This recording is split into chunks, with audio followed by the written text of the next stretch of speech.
dragi župljani, na 4. postno nedeljo nam apostol Pavel v pismu Efežanom pravi, kako nas je Bog, ki je bogat v usmiljenju, zaradi svoje velike ljubezni, s katero nas je vzljubil, oživil s Kristusom in z njim ured obudil in nam dal sedež v nebesih. Ljudje smo njegovo delo, ustvarjeni v Kristusu za dobra dela.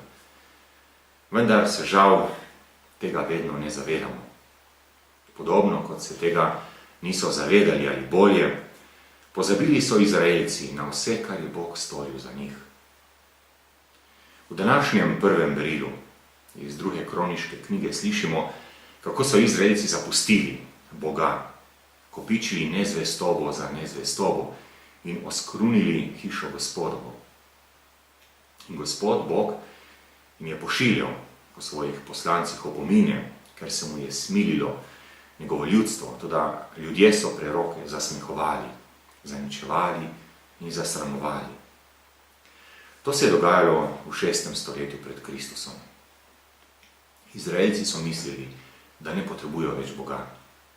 Tako kot tudi danes, na Boga pomislimo šele takrat, ko nas nekaj udari pri zemlji, močno poseže v naše življenje in ga spremeni. Tako se je zgodilo z Izraelci. Prišli so Kaldejci, zažgali Božjo hišo in vse palače ter podrli jeruzalemsko obzidje. Preživele v tem napadu so Kaldejci odpeljali v ujetništvo v Babilon. Tam so bili Izraelci sužnji. Šele ta dogodek jih je predramil in vrnil nazaj k Bogu. Začeli so upiti k njemu, se pokoriti, ga prositi. In v prvem letu perzijskega kralja Kira je Gospod obudil duha tega kralja, da je razglasil po vsem svojem kraljestvu in tudi pismeno naznanil. Tako govori perzijski kralj Kir: vsa ljudstva na zemlji mi je dal Gospod, Bog nebes, in mi naročil, naj mu sezidam tempelj v Jeruzalemu, v Judeji.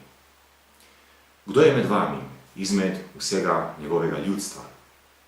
Gospod, njegov Bog, bodi z njim in naj gre. In Izraelci so se vrnili v svojo deželo. Bog, ki je bogat v usmiljenju in ki ljubi svoje ljudstvo, jih je pripeljal nazaj v svoj objem. Tako nas vedno znova in znova, ko se spotikamo, padamo in obupujemo, Bog svojo usmiljenostjo in ljubeznijo vrača v življenje. Prinaša nam luč in razsvetljuje pot, da bi hodili na varnem, na čistem, jasnem, ne pa v temi, mračnosti in obupu. Vsak, kdor dela hudo, luč sovraži in ne hodi k luči, da bi se ne odkrila njegova dela. Kdor pa vrši resnico, prihaja k luči, da se njegova dela razodenejo, ker so storjena v Bogu. Tako pravi Jezus v današnjem Janezovem evangeliju. In k temu nas vabi 4. postna nedelja, tudi nedelja letarja ali nedelja veselja. Veselje, da smo in živimo v ljubečem Božjem objemu.